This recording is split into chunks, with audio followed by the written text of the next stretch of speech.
1998. This shit's fire.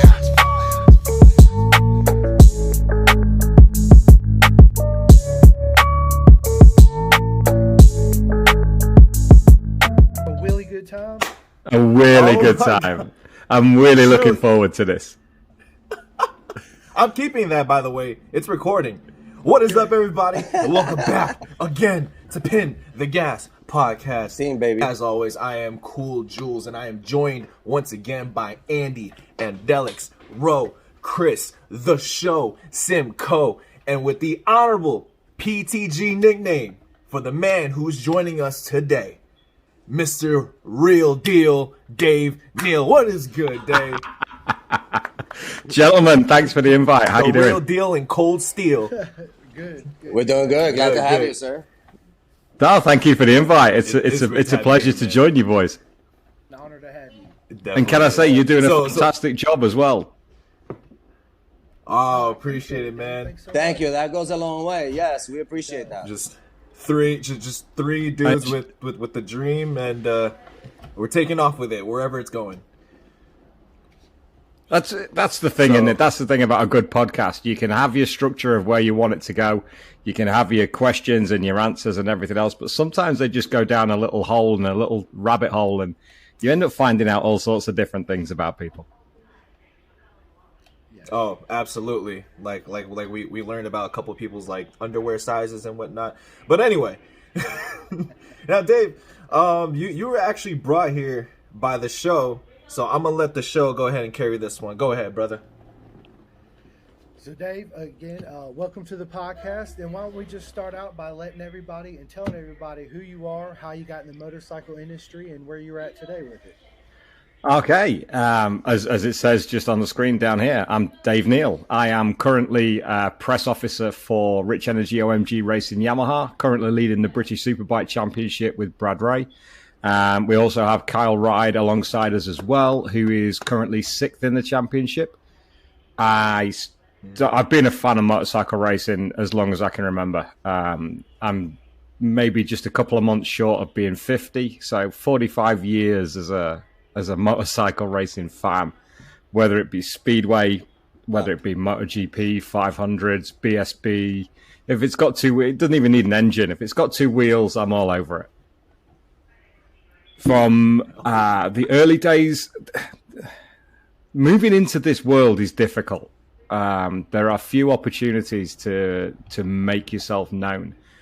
And if it wasn't for a social media platform in the early days called Twitter, when Twitter was a great place to be, not quite so good now, but it used to be a fantastic place where like-minded people we could chat and we could have discussion without threats of physical violence or calling out your mother or your father or something like that.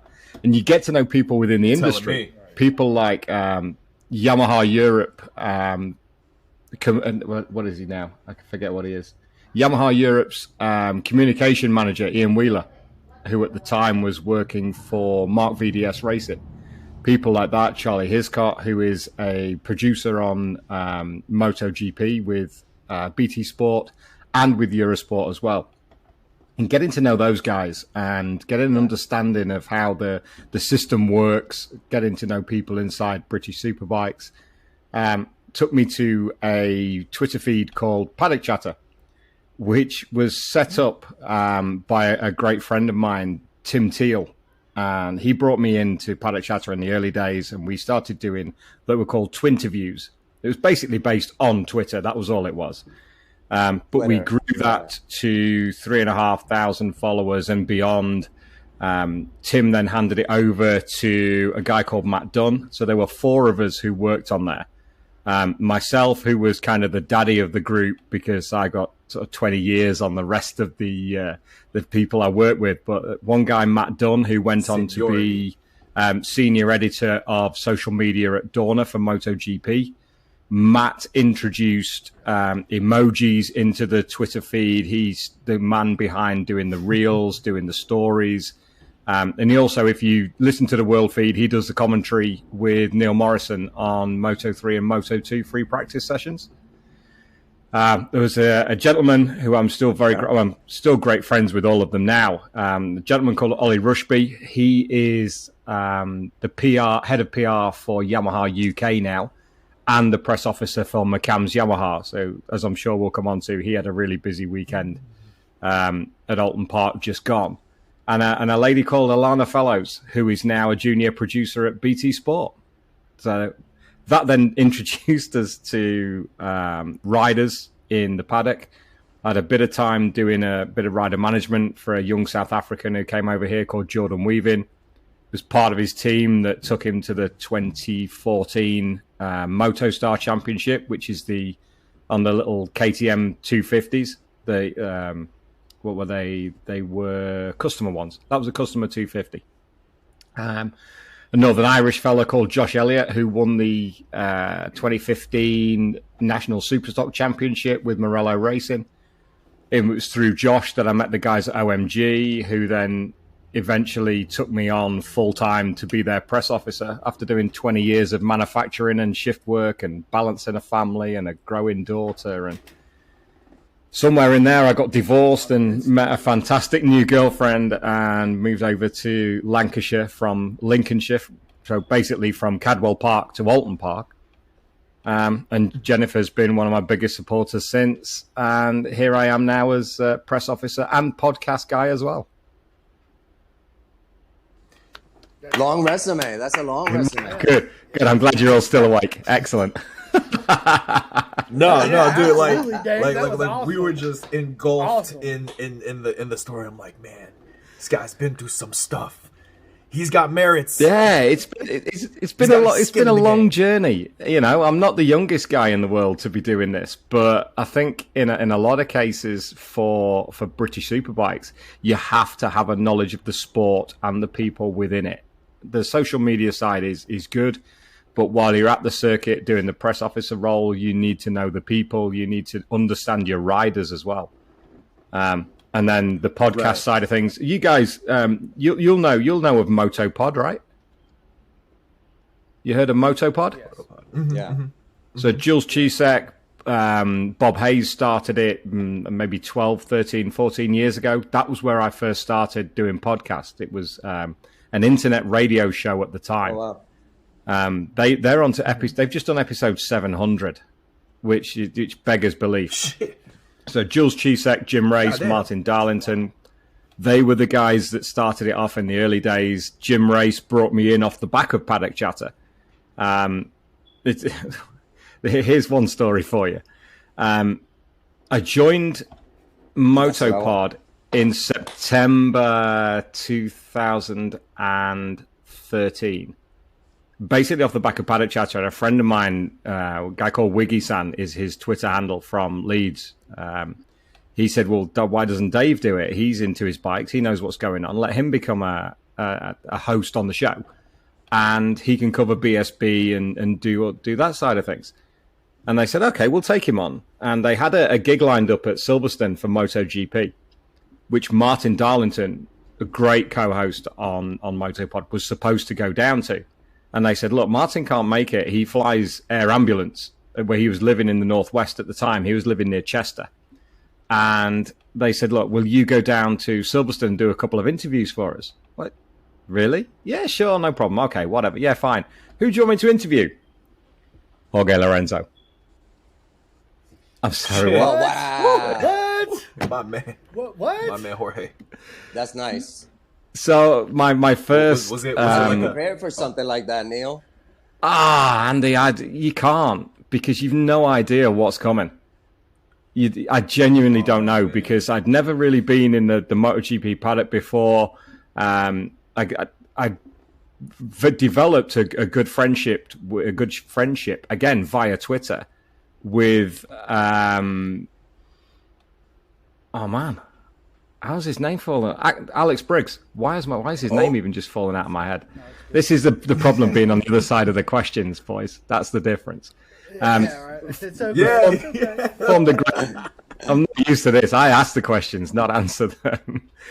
So I formed a great friendship with Alex Briggs, and I'd been down, had a chat with him, and and told him what I was doing. He's like, "You'll be fine. Just be yourself." And you walk into the Yamaha hospitality, and Alberto Gomez, his PR guy at the time, who's now at Suzuki, had thankfully briefed, excuse me, had briefed Jorge that it was my first gig.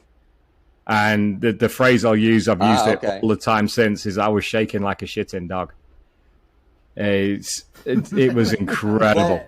Well, Lorenzo is like a finicky kind of guy, and he likes his thinks everything to be perfect. So yeah, like a Spanish John Krasinski. I can just imagine that interview. But he was, I was going to say, he was so good. Because Alberto had briefed him, he was really gentle with me, and he could see how nervous I was. Good. But the 10 minutes, 15 minutes that we had afterwards, where I showed him the mountain at Cadwell Park, I showed him Josh Brooks over the mountain at Cadwell Park, and we spoke a couple of things about Mallorca, where I've been to on holiday plenty of times, and certain little circuits that I'd seen, and the kind of a little connection with him through that. So it went okay. Oh man, that's good. It's good because like every time I would see like Jorge Lorenzo just like out and about in like some like YouTube clips, I'd be like, man, this guy looks like just like an angry little dude just walking around, don't want to mess with nobody. Leave me alone. You know, he still does. But he's my personal. We were at Silverstone. We went to Silverstone back in August for MotoGP. We went down for the day, and he still looks like an angry little man. But he's a great guy. Just a little heavier, right? Yeah, just a little bit. Yeah, aren't we all there? Just a little heavier. What is he so like? Yo, he has like this like grudge against like everything, and like I be hearing some of the.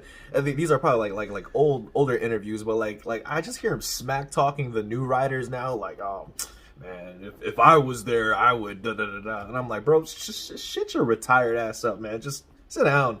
No, that's Spanish. That's Spanish cockiness, and when you're that good, okay, when you're that good, like Jorge Lorenzo is, okay, I guess you can talk that smack. So you maybe earned the right to do that smack, and he eats them snacks.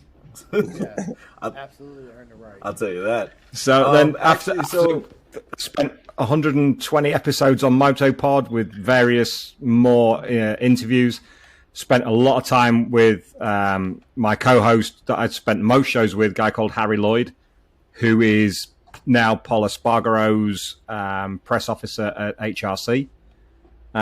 Freddie Spencer, Wayne Gardner, loads of guys in the British Superbike Championship. Brandon Pash, one of your great mates.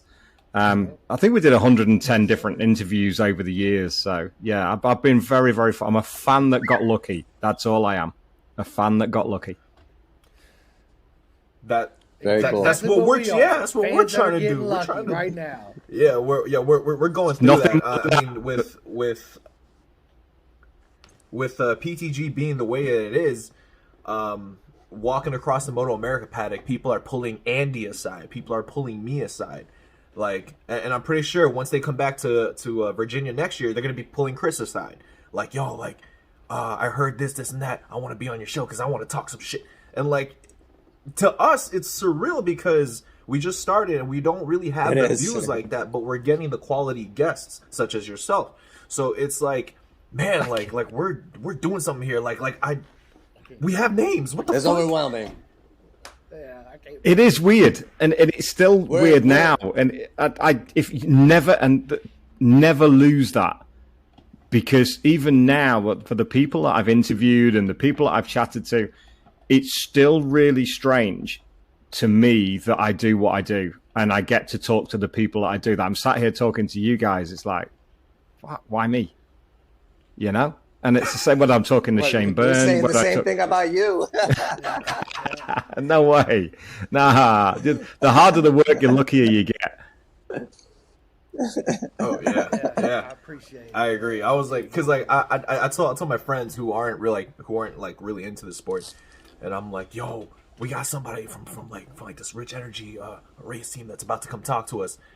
And then they're like, wait, whoa. How did y'all land that? I was like, well, one of our guys, aka Chris, landed that. And I'm just sitting here like, oh my God. And then we have like a list of people who want to be on, and I'm just like, yo, like, dude.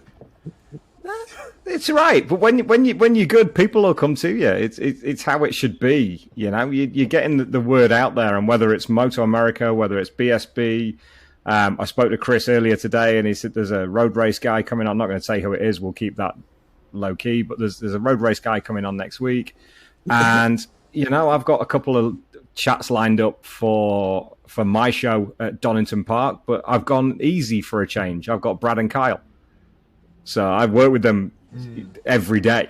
So that's going to be kind of easy. But now we're into the thick end of the British Superbike season. We've only got 6 races left, and it's all going a bit pear-shaped and a bit funky.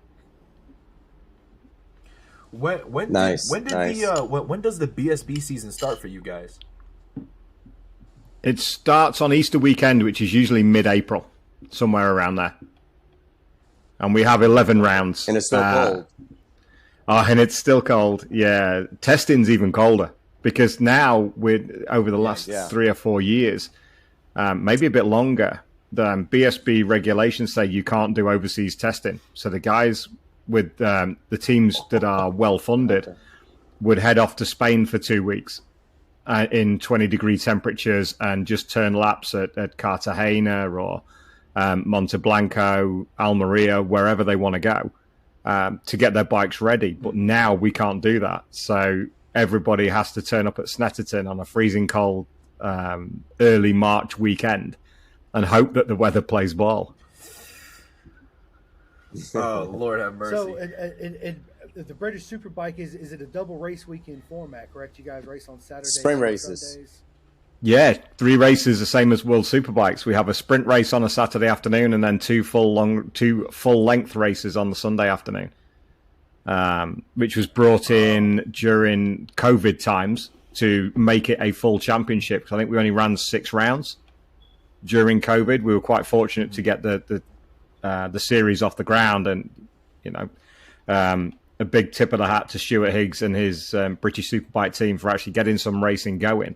And then we've kept the 3-race format, so we have 33 races a year now.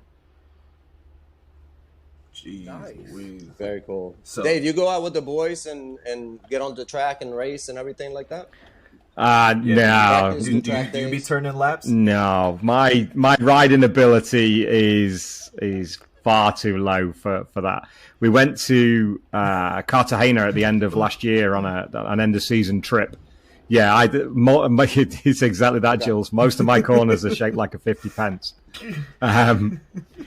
So we could have ridden. I could have ridden, but I chose not to because the boys in the team, some of them are ex-racers. Brad and Kyle were out there with us. The team boss is an ex-Stock 1000 guy. Yeah, it's not for me. I did a lot of Ron Haslam race schools around Donington Park, courtesy of my good friend Chris at Express Coffee, who I've done some work for over the years and continue to do so now. So he sponsored Ron Haslam race school. So we had a slot every year where we could go out and crash at Coppice. Nice. Oh my God. Very cool. Never forget that. That he talk about ambition outweighing talent. That was it. That was my moment of my ambition outweighing my talent. We were quick, but I didn't know how to fix it when it went wrong. That's going to be me soon. We all heard that phrase before. Oh yeah, absolutely. The last it's all right when it's going quick, but if things go wrong, you've got to know how to fix it. And I didn't know how to fix it. True. I rolled off when I should have gassed it, so I just loaded up the front end, washed it out, and rolled through the gravel trap. And so you should have wheelie gassed it. I should have tried really hard to do that. You should have wheelie gassed it. Yeah, I really should. Chris, do you want to explain that to your listeners in case they haven't heard that podcast? Because it's a really interesting story. So, it is a really excellent story. So I listen. He's got a podcast called Off Track, which I've listened to for a long time. And he just had Davey Todd on, which I'm a huge fan of Davey Todd. He's a TT racer. And they started using that phrase, Willie, this is Willie good. So I reached out to Dave, and I started saying it to him through Messenger. So yeah, we've had a good time with it. We had a really good time. Really good. Really good time. So for the ladies in my head. Say that again, Jules. Go ahead, Dave. Oh, I said now that's gonna be stuck in my head now. Like it's just gonna become a repeating phrase. Mine too. Like, God damn it! It stems from him being banned from doing wheelies because he's very, very good on a motorcycle, is Davey, and he'll either stoppie it or he'll wheelie it. But usually he wheelies it first and stoppies it to throw all the oil back where it needs to be. But yeah, he's banned from wheelies, so this is where it all came from because he's a really good guy. Yeah, he is a very really cool good guy. That was awesome.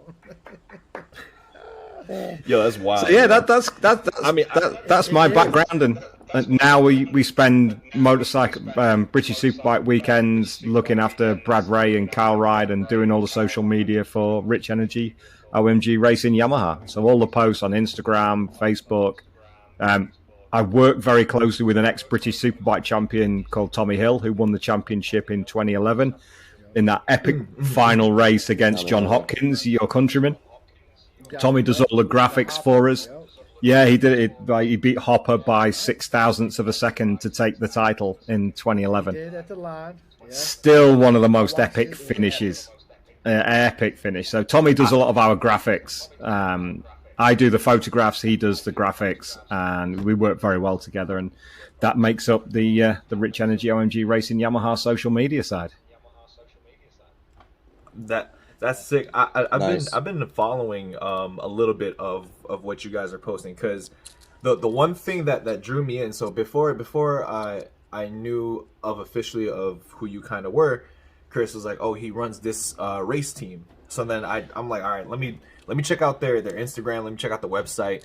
And I have to say, Dave, that is the sexiest competition bike I have ever seen in my life. And I'm not even a big Yamaha fan. Beautiful. But when I saw that livery, I was like, oh my God, that is sick. That is fucking sick. I don't know any livery that can top that. For what I think that's like close to it, that I think is like really good looking, is probably the Suzuki X-Star livery. But that black, gold, and royal blue, like oh, Lord have mercy. Thanks, Jules. Now we're very proud of that livery, and that is down to Tommy Hill. A lot of that down to Tommy Hill and the team for designing that. Last year, for the previous 2 seasons before this one, the team ran BMWs with no help from the factory whatsoever. So there was no BMW branding on it at all. This year, we've had some support from Yamaha across most of the season, but certainly in the early rounds. We had help on the technical side. We had help with parts, which we still have.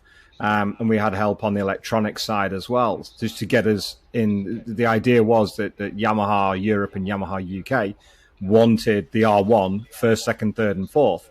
Obviously, with the McCams boys first and second, and our boys third and fourth. The start to the season wasn't great for Taron McKenzie. He had a big crash. Excuse me, crikey. He had a big crash at Cartagena before the start of the season, and then an equally bigger crash at Silverstone during testing, which was onto the main straight at Silverstone, which again broke his ankle and left him out of the first 2 rounds.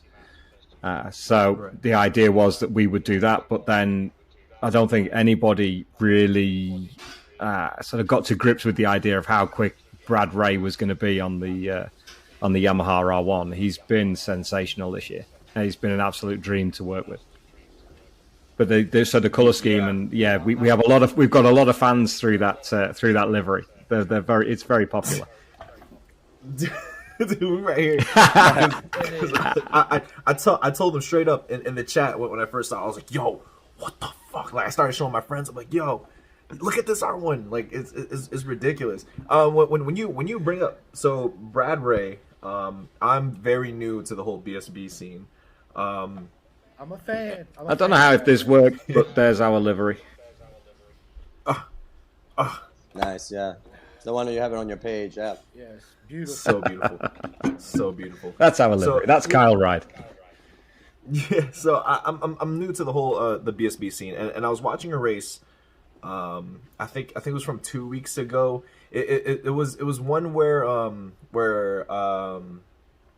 there was a very close battle between Brad Ray and Taryn McKenzie, and yes, that would have been exactly at Snetterton. Snetterton, yeah, okay, Yeah, that was Snetterton, yeah. Check it. There you go. Yeah, it is. Because turn. What turn was that? Turn 2. That's turn. I think that was 2. turn 2. That's turn 2.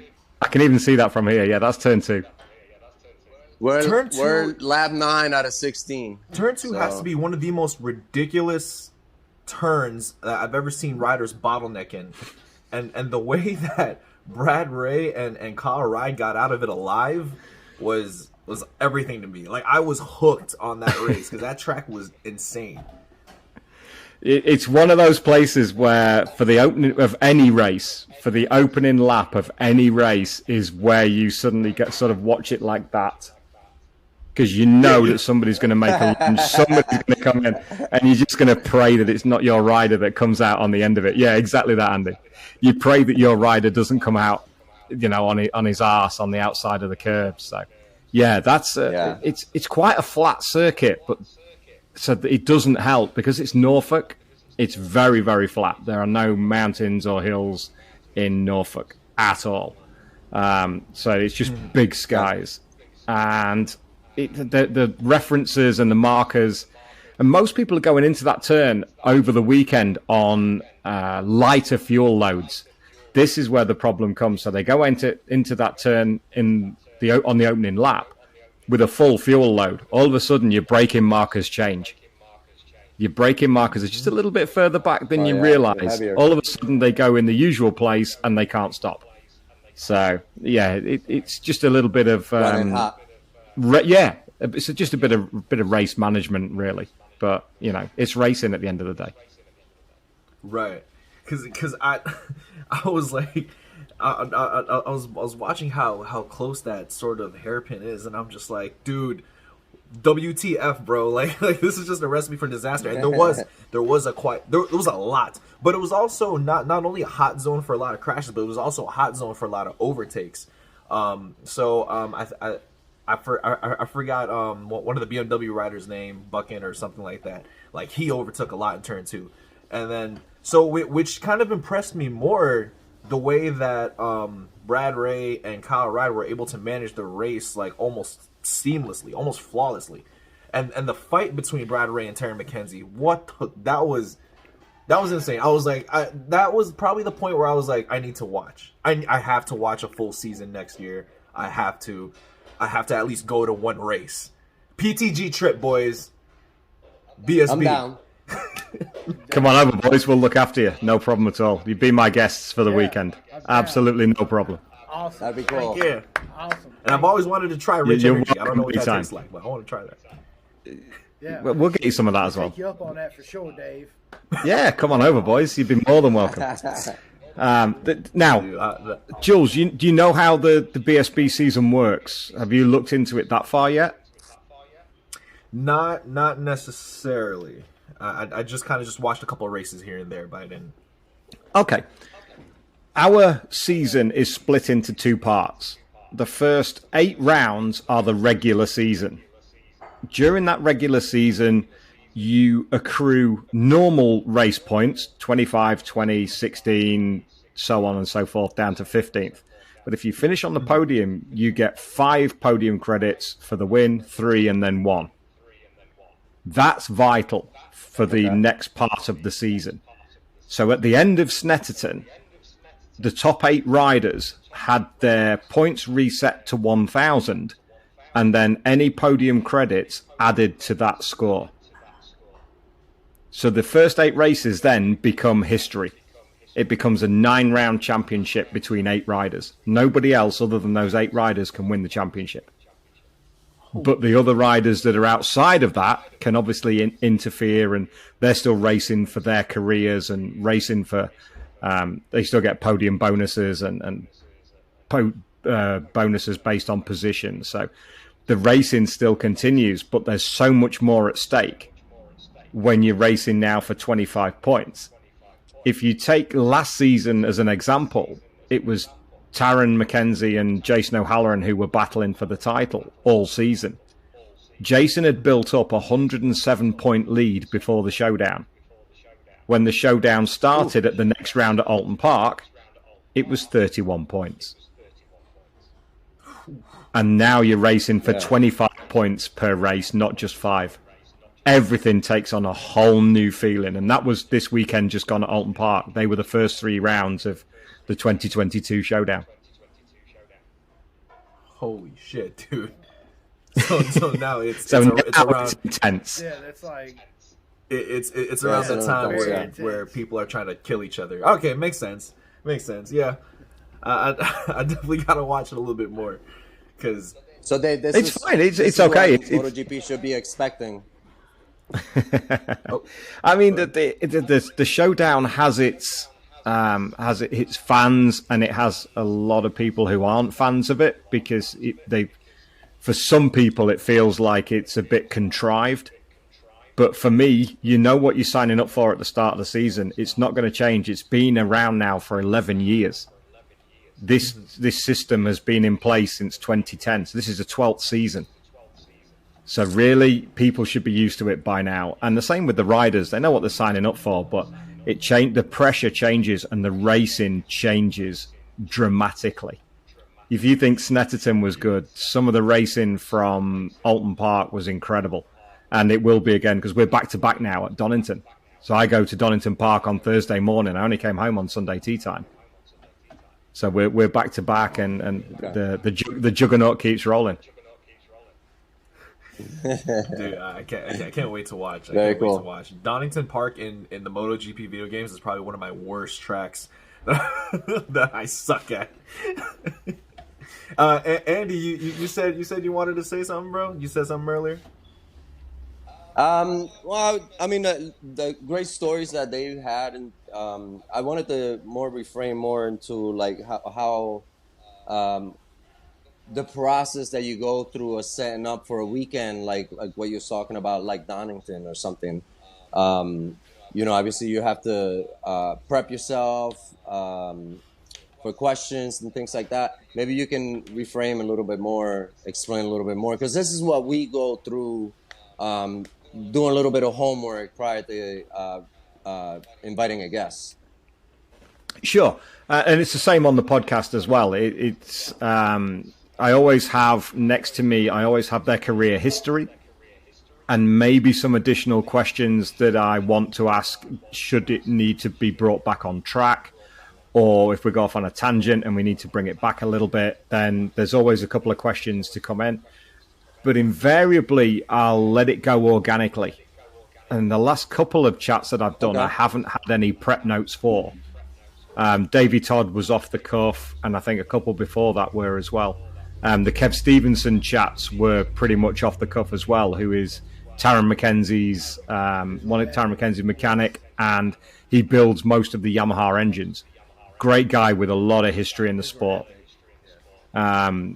And some of his phrases they still make me smile now. So ahead of this weekend, I've got a couple of chats lined up on Thursday. I'll be speaking to Brad late on Thursday morning and Kyle on Thursday evening. They've been on the show before in its earliest in its earliest days, so we don't need to go through their career history. I want to get under the veneer of what makes them riders, what makes them do what they do, how do they do what they do, which invariably a lot of the time is they sort of go, I don't know, I just do it. So, I get that, but there's something a little bit more to it. And into give me more. So tell me more. Why? How do you feel that? Why do you feel that? I just do. No. Think about it. So I want to look at those with the boys this weekend, and they'll go out later. One will go out next week, and one will go out the Friday of Brands Hatch. So I usually have an idea of where I want to be, unless it's a catch up like it was with Davey Todd and Sam Yassin last week. That can just go wherever it wants to go. That's fine. That's just in the same days as Moto Pod. It's just a couple of guys round the table chatting shit over a beer. That's really how it should be. but a lot like you guys, you have 3 guys, so that's perfect. I'm me. I don't have a co-host on this one, which is a bit of a shame, because it would be nice sometimes just to sit down and talk about motorcycle racing and not be on the clock for getting a guest and having to have an interview ready for Friday, when it can just be somebody like we do now. I've done it a couple of times with the ex-MotoGP commentator and now Eurosport commentator Steve Day. We opened up what we called the off-track arms. We sat up here, I sat in this seat, he sat in his spare room, and we opened a couple of beers and we just chatted shit for 2 hours. And it was fantastic. It was just Lay two back, guys. relax. Yeah, just 2 guys sat around a table talking about what we all love. That's why we're here, right? It's all about motorcycle racing. As far as go on. It's just. I'm sorry to interrupt. It's just that we go. The team goes through the battle over here in America of who we need to study and who we don't need to study. Because Jules is more of a spontaneous, very laid back, kind of relaxed kind of dude. And I feel like myself, I need to do a little bit of background checking and a little bit of studying on myself. I don't know, maybe Chris feels a little bit more like me or maybe like Jules. But yeah, so these are the battles that we got going on over here between the group, you know? Everybody's different. That's the thing. Everybody has their own way, don't they? And there's always something that you can think of while the guest is talking to go, hang on a minute. What about this? What about that? What about the other? There's always something. But wait, there's more. Like, you know what I mean? Yeah. So I want to ask you, Dave, who, in your opinion, who do you think is the most underrated British superbike rider today? What a great question. Jules. Wow. Damn. And you said you weren't going to hang me out to dry. I just had one. Woo! It's smoking in here. Turn on the fan. Underrated. Wow. Yes, he rides for the team that I work with. He rides for our team. But I genuinely think Kyle Ryde is one of the most underrated guys in the championship. His talent is beyond question. There are certain parts of his character that don't allow him to believe he's as good as he is, and that sometimes can hold him back, and he likes a bike set up a certain way. But they're all really great riders. They can all pedal a bike round quicker than I can. But I think, who else have we got? Some of the younger riders. Rory Skinner. Yeah, he's not underrated, but he's one of the younger guys coming through. I think Lee Jackson at times can be quite underrated because he's been in the championship quite a while. He came up, he went back down to Superstock, he came back up again. He won on Sunday at Alton Park, his second ever British Superbike win. The kid's got talent, and he's a really good guy as well. And I think he's relatively underrated as well. So maybe Kyle and Jacko, maybe a couple more as well. But you put me on the spot, mate. So thank you. Yeah. I'll have a look through my program and see. Let me have a look through the program and see. if I were to throw my 2 cents, it would have been that one. I forgot his name, man. He was a BMW rider. I think his last name was Buchan or Buchan or something like Danny that. Buchan. Yeah. He was one. Danny's a good rider. Danny, he's another one that did the same as Lee Jackson. He came up, he gave Superbikes a try. It didn't work out the way that he'd hoped. He went back to Superstock, won that title, came back, and has been here ever since. I mean, he's a big boy. He's, I think, 6'3", 6'4". He's a fair old size. And sometimes his frame works for him, and sometimes it works against him.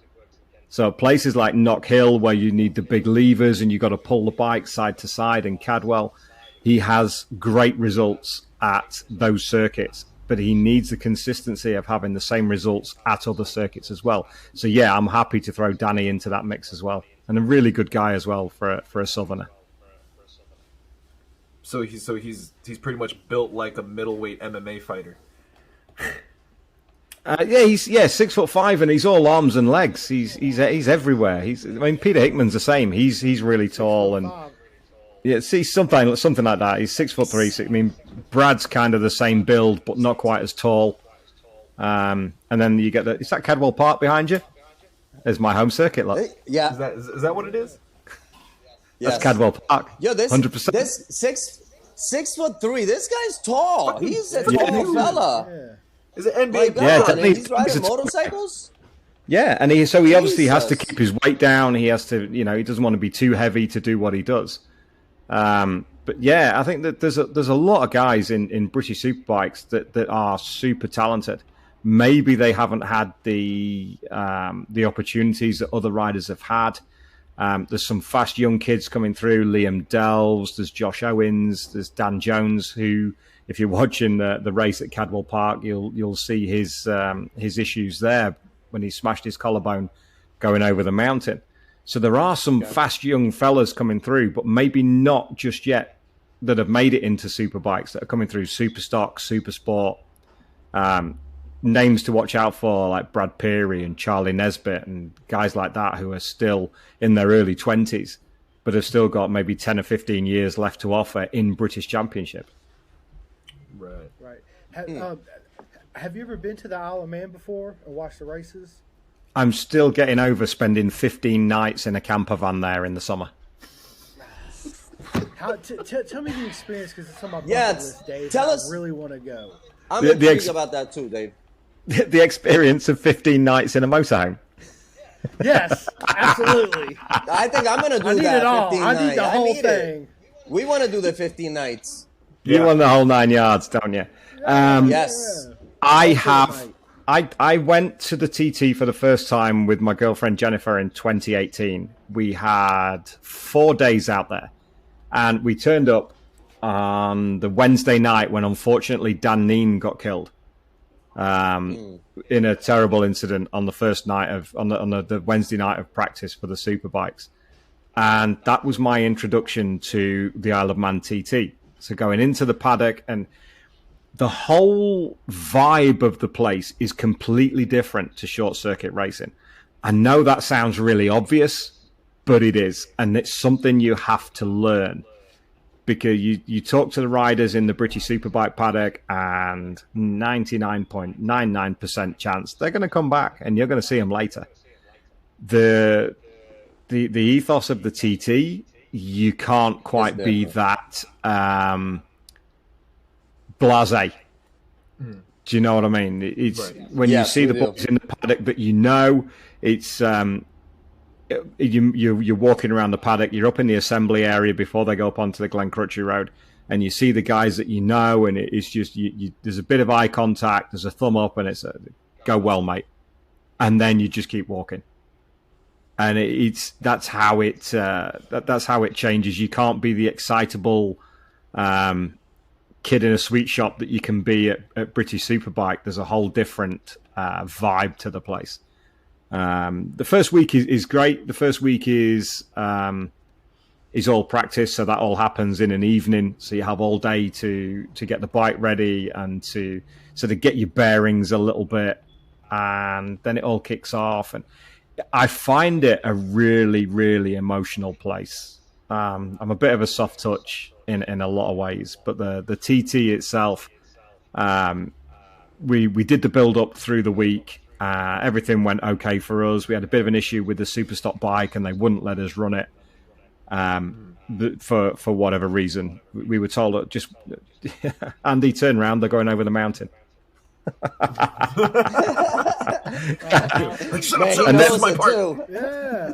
And then through Hall Bends, into the hairpin, down to Barn Corner, and then back along the start-finish straight. It just started, too. The guy knows it. Look, lap 1, boys. Bravo, Dave. Let's go. You know what? Maybe you need to I was just on the left energy high pit lane and just do some announcing. I've done a little bit over the years. Now, just to go away from the TT a little minute, just Andy, can you rewind that a little bit? Is that on YouTube or something? I think I can. It's on YouTube, yeah. If you just go back maybe like a couple seconds, minutes? Just go back 20 seconds. This is lap 1. I think this is where we started. Okay, that turn there is one of the most incredible places to watch motorcycles. It's fourth gear, 120 miles an hour. You're looking down on the boys going in, and they're going uphill on their elbow. So it's positive camber, but they're coming in and they're going up like that, and then they have to switch sides again to go into that blind corner over the top at Charlie's. It takes your breath away watching that. Everybody loves the mountain, but I love turn one. Now I have to add, the track looks very narrow. It is. Is that right? It's very narrow. 100%. They're really only... So very hard to pass. Yeah, only really here tight. at Mansfield, where you're looking now, the left-hander, but you've been on the right side of the tyre for so long, it's always a bit tricky to pass at Mansfield. The chicane is very tight to pass there, and you wouldn't really do one into the bottom of the mountain because it'll cock up your line to then crest the rise, which they're just about to go over now. But anyway, back to the TT. Okay. That's wild. Cadwell Park, the first racetrack. That's awesome. Thank you, Dave. You're welcome. Cadwell Park, the first racetrack I ever went to at 5 years old. Barry Sheen, Will Hartog, Mick Grant, 1978. Oh, my God. My God. 78, that's when I was born. Jesus. And it's apart from having some new curbing and a couple of bridges put in, the layout is identical. Oh, the little chicane, that they put in to slow down the entry to the mountain. Everything else is pretty much identical. But anyway, sorry, I digress. See? Podcast, you're digressing. You're fine. It's okay. We're having a great time. That's what we're doing. Yes. Good, I'm glad. I'm pleased to hear it. You're all still awake, like I said, so we're doing good. Yeah, absolutely. The TT is... I get very emotional at the TT, and I did so this year as well. And I don't care who says what. You know what? Whether you can be a man and all this thing, keep your emotions in check. Bollocks to that. We'd done the build-up all week for the Superbike race. And you go up onto the Glen Crutchley Road during practice, and the guys are milling about, and it's okay. You get the feeling for it, but it's all right. You know, you're watching guys pat their riders on the shoulder as they head off down to what I call the tap man, who he has the hand on their shoulder and he has ultimate control. He is he for that moment in time, he's God. He tells you whether you can go or not. And we went up there for the Superbike race because this time, this is when kind of shit gets real, and they're there for a purpose. And I came off the grid with James Hillier, our rider that was going out at the time, and waiting for the build-up. And then the guys line up on the road. They get to a first gate. I don't know if you guys have seen this. If I'm teaching you to suck eggs, I apologize. They go to the first gate with their mechanic, and then they're on their own before they go to the Monster Energy start arch. So they're just alone with their thoughts, and they're paddling the bike down. They go off every 10 seconds. I walk down to watch from the side of the start arch and get a couple of pictures of James and a little bit of a video for the socials. And I watched John McGuinness go off at number 1 on his 100th TT start. I was stood there with our chef, a great guy called Rob Piper. His food is amazing, and he's such a great guy as well. And it was his second TT, I think. So we went and stood up at the gate, and I watched the guys go off. And he looked at me, and he looked me straight in the eye, and he was like, "Dave, are you okay?" And I was like, "Just give me a minute." My eyes were streaming. It just hits you right in the feels because of what the guys are going off to do. And just the whole feeling on the grid and the respect that I have. I have respect for every rider. It doesn't matter what class they ride. It doesn't matter what they do. They're all quicker than me. But there's just something different about the TT that really sort of hits you right in the feels. Once that's done, we're fine for the rest of the week. You deal with it, you live with it, and you go on from there. But just that first main race start is just like, oh, man. Just incredible. Absolutely incredible. It's electric. It's electric. But then you don't see them for 20 minutes then. You get it, off they go, and that's it. And then, they're going to come through, and then you're watching the timing screens. You've got the commentary in your ear. We had the live feed this year, which was incredible. The guys did an amazing job doing the TT live. Yes. That, rightly so, they did. You did it, me too. Yep. I was there, and I still bought it. Yeah, I bought the app. Yeah, absolutely. Yeah, I bought it. I'm like, this is epic. Yeah. Now, Dave, you said 20 minutes, right? Now, I just want to be clear. That is 36 miles, is it not? 37 and a half. 37 and a half in 20 minutes. Well, I might have been okay. Maybe I was a little bit under generous. 17. 17. That's, I mean, 17 minutes. we're talking about over 200 miles an hour, averaging like 180 something, 179, 180 something like that. Am I right, Dave? No, in places they'll be on the stop. Yeah, in a lot of places they're on the stop, but the average speed is about 130, 129, 130 as an average lap. I think Peter Hickman has the record at 135.6 from 2019. That was an incredible. I think that was like 16 and a half minutes, something like that, to do 37. And also very narrow street roads. Okay. Yeah. Over here, they're what we call A roads. So they're just one carriageway goes one way, one carriageway goes the other. That's it. And a central line. That's all you have. They're just standard roads. They're not dual carriageways. They're not freeways. They are normal back roads that are bumps, holes. That's insane. Gates. So many things that they do, and curbs as well. There's all sorts of trees, lampposts, telephone boxes, all sorts of things. Call box, whatever you want to call it. You know, there's so much going on. Road junctions, manhole covers have to be. I don't know if they're welded down or they're tarmac down, but they're sealed.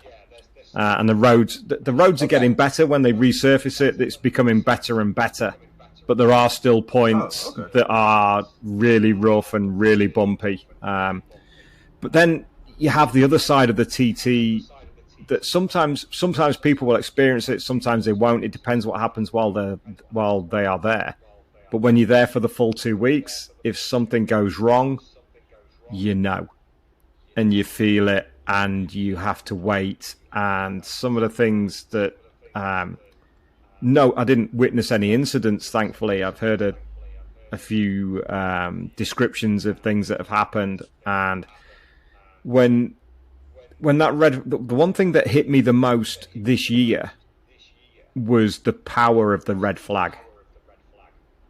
If you have a red flag at BSB, 90% of the time, no, it's not. No, it's the opposite way. It's kind of... There might be an injured rider, as there was this weekend, unfortunately, but in a lot of occasions, it might be track contamination. It might be for the air fence to get fixed or something like that. Invariably, a red flag, excuse me, a red flag at the TT means there has been an incident out on circuit. And it doesn't necessarily mean it's the most serious, but it's serious enough that the rider needs attention. So they red flagged the race, the red flag practice when Sam West crashed, but thankfully he got away okay. I think it was at Laurel Bank. He was back racing before the end of the fortnight, but his bike caught fire and melted the tarmac. But then you have the incidents with the sidecars. And the incident with Mark Purslow, bless him, at Ballagary, when we were a great friend of mine, Steve McClements, is a photographer and lives on the Isle of Man, and we were out at Rencullen. I'd managed to escape the paddock for a couple of hours to go out to watch the boys jump at Rencullen, and the girls as well. And we got the red flag. You got the notification there'd been a red flag, and they go, "Oh, okay, where was the incident?" And they go, "Ballagary," and you're like, "Oh." So you're already fearing the worst. Yeah, you know the areas where it's... And Ballagary is where Guy Martin crashed. 150-ish mile an hour right-hander with a blind entry. That most riders call it Ballascary because it's full commitment. And if something happens there, normally it is pretty serious. And you get that feeling of dread that something's gone wrong. And unfortunately for Mark Purslow, it had done. So that's the difficult side of the TT. You're living and breathing it for the full 15 days. Yeah, I can imagine. I understand that the TT, the Isle of Man TT, is so huge that people had managed or tried or attempted to shut it down, and it's impossible. Yeah. I mean, the COVID years didn't help. Missing out in 2020 and 2021, there were some that maybe thought it wasn't going to come back, and it was a chance for the health and safety people to go, well, no, it's too dangerous. You know, it's 100 and I can't remember how many exact years. I think 110, maybe something like that. I can't remember how many years it's been going. But there's 250 people died in the 110 years. Okay, work that out as an average, and then see how many people die horse riding in those 110 years. Of course. But, you know, there's an argument for that for everything, whether it's Everest or wherever. There's a counter argument for it.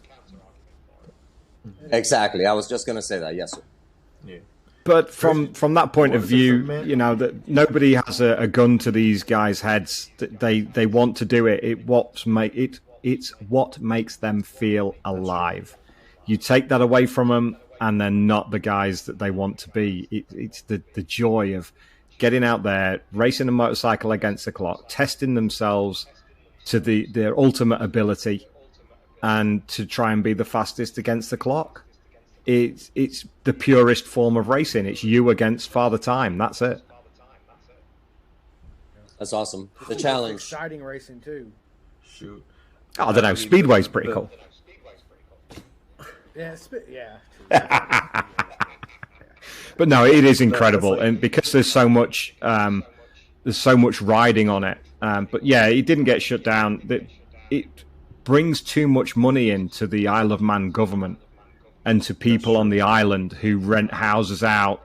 There's 150,000 people, maybe more, come through the Isle of Man over the fortnight, and they all have to eat, sleep, and drink somewhere.